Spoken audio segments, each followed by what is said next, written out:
при очистке уха ватной палочкой возникает кашель, это норма? Сейчас расскажу. В нашем слуховом проходе, в его задней части, находятся веточки блуждающего нерва, а блуждающий нерв иннервирует органы грудной клетки, гортань и глотку.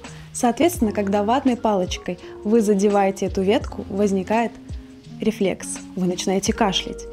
Но здесь норма вашего рефлекса исключает только то, что вы пользуетесь ватной палочкой.